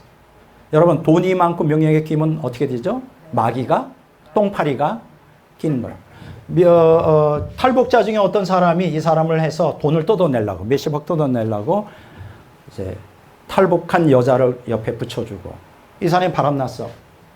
음행을 저지르고 그 단체의 교통을 갖다 착취하고, 그게 오픈돼서 사역 다 집어 던졌죠. 왜 그랬을까? 이 사람은 무슨 충만이었죠? 은사로서의 성령 충만이에요, 사역을. 근데 뭐가 부족했죠? 생명으로서 성화를 위한 성령 충만이 없었던 거예요. 그래서 이 사람은 자기가 고백합니다. 사역이 커지면 커질수록 자기 영혼은 공허했노라. 이게 굉장히 중요한 얘기예요. 자, 조금만 더 얘기할게요. 공허했노라고. 은사로서의 성령 충만을 갖고 있는 사람은 착각해. 하나님이 쓰신다고. 쓰죠. 생명으로 성령 충만은 십자가 자기 옛사람을 죽이지 않으면, 투쟁하자면 결코 이루어질 수 없어요. 그러니까 뭐가 더 중요하죠? 생명으로 성령 충만이 먼저 베이스를 깔리고 그 다음에 은사가 있을 때 타락하지 않는데, 오늘 대부분 뭐예요? 불주시옵소서 세계적인 족이 되게 해주십시오. 뭐를 구하지 않아? 십자가의 종기를 구하지 않으니까 어떻게 돼? 은사로 성령 충만 받아다 다 타락해. 100%예요, 100%. 세계에서 가장 큰 교회를 한, 그 누구라고 말하지 않겠어요, 한국에? 그분이 고백한 게 있어요. 자기는 큰 집회라고 하면 너무 공허해가지고 밤새도록 책을 읽는데, 저는 집회라면 더 충만해.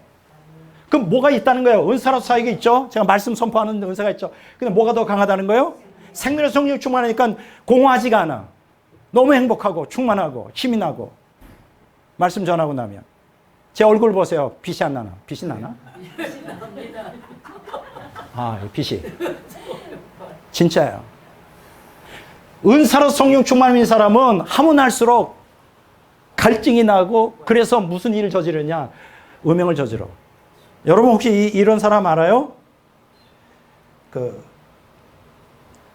지미 스와가트라고, 미국의 오순절에 유명한 봉사인데, 이 사람이 그랬잖아. 크게 사회가 큰 사회가 되면 창녀들하고 섹스하고. 짐 베이커도 그렇고. 그럼 뭐가 문제예요? 이 사람들이 은사를 받았지만 사역을 왜 성화가 안 된 거예요, 생명이. 그게 공허하니까 하나님 그 사람 쓰긴 쓰는데 공허하니까 이상한 짓 하는 거지. 데이비드 차가 그랬어요. 자기가 고백했어. 공허했다고. 근데 이 과정에서 이 사람 단계에서 깨닫고 돌이킨 사람이 있어. 누군지 알아요? 호은소. 내가 왕 바리새인이었다고 하는 걸 고백한 호은석이라는 분이 계세요. 이 사람도 은사가 보통 아니요. 이 사람은 은사에서 남한테 지면 못 살아. 자기가 더 큰 능력을 받아야 되고, 막 이를 악물고 그냥 아주 그냥 은사의 최고 은사여야 돼요. 그래서 이 사람이 어느 정도 은사가 있었냐면, 이 사람이 그 아마존에 선교를 했잖아요. 수십 년. 근데 거기에서 돈이 많이 필요하잖아, 건물. 그러면 딱 염령을 사용해가지고 어떤 장로를 딱 초점 맞춰. 이분이 5억만 가지고 오게 해 주십시오. 그러면 반드시 가져온대. 얼마나 초능력이요. 이분이 10억을 가지고 오주겠으면 그렇게 하고 살았던. 근데 이상하게 집회를 하면 역사가 일어나. 막 병도 고치고 귀신 나가고. 그런데 집에 뭐 공허해. 그래서 남편도 목사님 매일 싸워. 이혼할래? 못 살아. 생명 충만이 없는 거예요. 은사 충만만. 그래서 그런데 이분이 죽기 7년 전에 암에 걸렸어요. 폐암에. 그때 깨달은 거예요. 십자가 은혜를 깨달은 거예요. 십자가가 아니면 나는 왕바리새인으로 지옥 가겠구나. 이해가 돼요? 그래서 그때부터 외친 거예요. 십자가 뭘 얘기해요? 새 사람의 변형이지. 자기 중심주의에서 옛사람에서 하나님 중심주의 변형이 십자가잖아요. 십자가 없으면 여러분들은 아무것도 안 되는 거예요. 은사 구하지 마요. 십자가에서 새 생명이 충만하지 않대. 나 세계적인 봉사 되게 해줘. 그 따위 여러분 지옥 보내는 기도하지 말라고. 근데 목사들이 그런 기도해요. 십자가에서 나의 옛사람 죽인 것보다 하나님 이 교회가 부흥되게. 저도 그런 욕망이 있죠. 부흥됐으면 좋겠는데 안 되는 걸 어떻게 해. 하나님 주권에 맡겨야지. 호은소기가 그랬다고. 세 번째, 자 이제 끝이에요. 두 번째, 이 사람은 십자가를 통하여 은사로서의 이 성령 충만보다 생명으로 성령이 더 중요하다는 걸 깨닫는 사람이에요. 마지막 한 사람은 누구냐? 이 사람이 누구냐 하면 이희돈 장로예요. 이희돈 장로 혹시 아시죠? 월드 트레이드 센터 총회장이었어요. 장로였어요. 돈을 많이 벌었던 사람이에요. 그렇지만 다 선교에 다 썼어. 왜 그 사람의 옛사람의 욕망에 돈에 대한 욕심이 없겠어요. 그런데 그 부인이 워낙 또 신앙이 좋은 사람이에요. 그래가지고 선교하는데 다 썼어. 그러다 61살인가 돌아가셨어. 얼마 전이죠? 이희돈 전. 이분은 알았던 거예요. 십자가의 도를. 처음부터. 탐욕을 죽이고 하나님이 중심적으로 살았던 거예요. 그러니까 월드 트레이드 센터에 여러분 그 테러가 있었죠? 9.11 테러가 있었는데 바로 그 비행기가 치고 나갔던 게 그분이 근무하던 층이었어요. 그날 갑자기 폭통이 일어나가지고 30분을 지어놓은 거예요. 딜레이. 그래서 살아남은 거예요. 이희돈 장로, 이 사람은 세 사람이 비교가 되잖아요. 데이비드 차는 은사로서의 욕망을 따라가다가 다시 뭐 사역을 하겠어요? 끝장이지. 호은석은 은사를 따라가다가 생명을 십자가를 통하여 생명을 나간 사람이에요. 이희돈 장로는 처음부터 십자가의 좁은 길로 갔던 사람이에요. 우리는 어떤 사람이 되어야 되겠느냐고. 당연히 이희돈 장로를 본받아야죠. 제발 제가 부탁드립니다. 옛사람 죽여요. 안 죽이면 내가 죽는다. 정말이에요, 정말. 시간 다 됐습니다. 오늘 여기까지 첫 시간을 끝내도록 하겠습니다.